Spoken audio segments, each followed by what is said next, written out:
जळगाव जिल्ह्यातील भुसावळ तालुक्यात दुष्काळ सदृश परिस्थिती जाहीर करून 3 महिने होऊन देखील अद्यापही दुष्काळाचा निधी शेतकऱ्यांना मिळाला नाही। पीक विम्याची भरपाई देखील अद्याप प्रलंबित असल्याने भुसावळ तालुक्यातील शेतकरी हे आक्रमक झालेत। शेतकऱ्यांनी भुसावळ तहसील कार्यालयासमोर ठिय्या आंदोलन सुरू केले।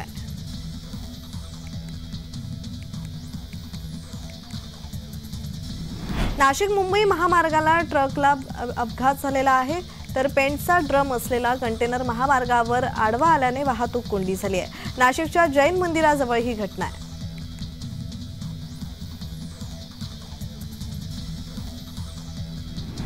सांगली पाटबंधारे विभागाकडून सिंचनाची मागणी वाढल्यामुळे कोयना धरणाचे दरवाजे उघडून कोयना नदीमध्ये 500 क्युसेक पाणी विसर्ग सुरू आहे। धरणातून एकूण 2600 क्युसेक पाणी विसर्ग कोयना नदी पात्रात सुरू आहे, तर कोयना धरण पायथा विद्युत गृहाचे दोन्ही युनिट सुरू असून त्याद्वारे 2100 क्युसेक पाणी विसर्ग सुरू आहे।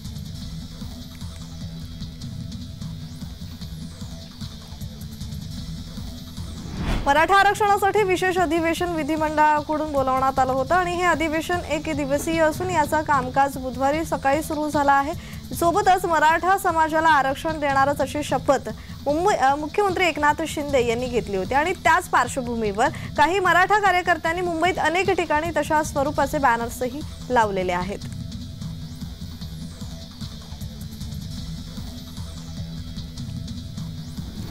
पुणे पोलिसांनी कारवाई केलेली आहे। पुणे पोलिसांनी आणखी 550 किलोचा ड्रग्स जप्त केलाय। तब्बल 1100 कोटी रुपयांचं मेफेड्रॉन पुणे पोलिसांनी जप्त केलंय। दौंडजवळील कुरकुम MIDCतून हे ड्रग्स जप्त करण्यात आल्याची माहिती समोर येते।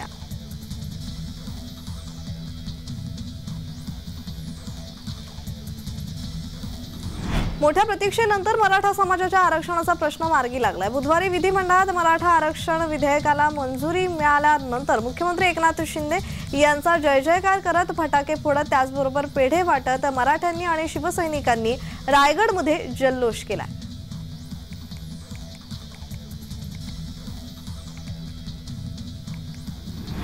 कल्पेश सतीश मिश्रा हा शेअर बाजारातून जास्त नफा मिळवून देतो असं ऑनलाईन आमिष दाखवून वेगवेगळ्या फॉर्मच्या नावाने वेगवेगळ्या चालू बँक खाते उघडून त्यावर लोकांकडून रक्कम प्राप्त करून लोकांची फसवणूक केली होती। या प्रकरणी आमगाव पोलीस स्टेशन येथे जून 2023 मध्ये गुन्हा नोंदवण्यात आला। त्या प्रकरणाच्या शोधात आमगाव पोलिसांनी मुंबई येथे राहणाऱ्या कल्पेशला अटक केली आहे।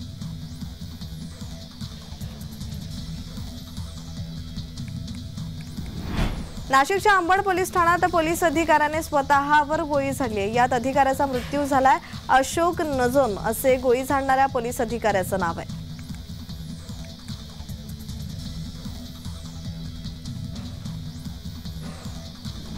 कल्याण कोळसेवाडी परिसरातील आमदार गणपत गायकवाड यांचे चुलत बंधू माजी नगरसेवक अभिमन्यू गायकवाड यांच्या कल्याण येथील कार्यालयाची 4 ते 5 जणांनी तोडफोड केल्याची घटना घडली आहे। पोलिसांच्या माहितीनुसार गाडी पार्किंगच्या वादातून 4 ते 5 जणांच्या टोळीने कार्यालयात शिरून कार्यालयाची तोडफोड करत कर्मचाऱ्यांना मारहाण केली आहे। या प्रकरणी कल्याण कोळसेवाडी पोलीस ठाण्यात गुन्हे दाखल करून 3 ते 4 जणांना पोलिसांनी ताब्यात घेतलं आहे।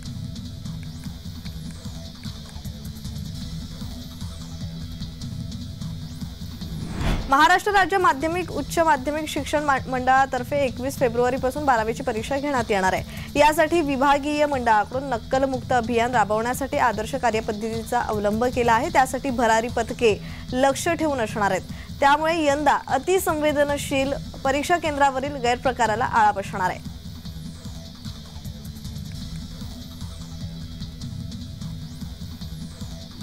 पर्यटनासाठी आलेल्या तरुणाचा छत्रपती संभाजीनगरमधील दौलताबाद येथे असलेल्या मोमबत्ता तलावात बुडून मृत्यू झाल्याची घटना समोर आली आहे। सौरभ तेजराव पवार असे मृत्यू झालेल्या तरुणाचं नाव आहे।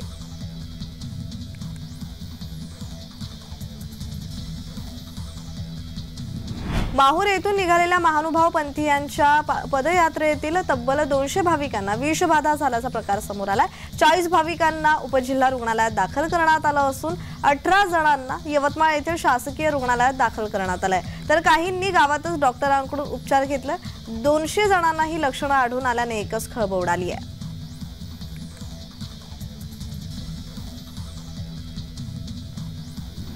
पुणे शहरात गर्दीच्या वेळी जड वाहनांना बंदी घालण्यात आली। शहरातील वाहतूक कोंडी सोडवण्यासाठी गर्दीच्या वेळेत जड वाहनांना प्रायोगिक तत्वावर अनेक ठिकाणी बंदी घालण्यात आली आहे। तर हा निर्णय वाहतूक पोलिसांनी घेतला, तर गर्दीच्या वेळी शहरात जड वाहनांना पार्किंगवरही बंदी घालण्यात आली आहे।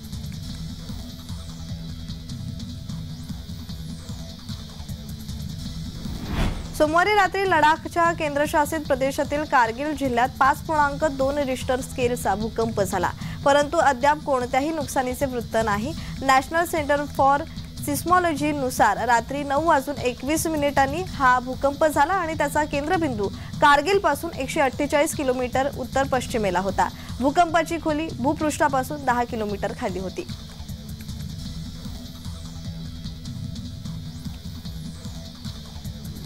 वाढवण बंदर विरोधी संघर्ष समितीची 22 फेब्रुवारीला रास्ता रोकोची हाक देण्यात आली। वाढवण बंदर संघर्ष समितीच्या नेतृत्वात बंदर विरोधी संघटना मुंबई अहमदाबाद राष्ट्रीय महामार्ग रोखणार आहे।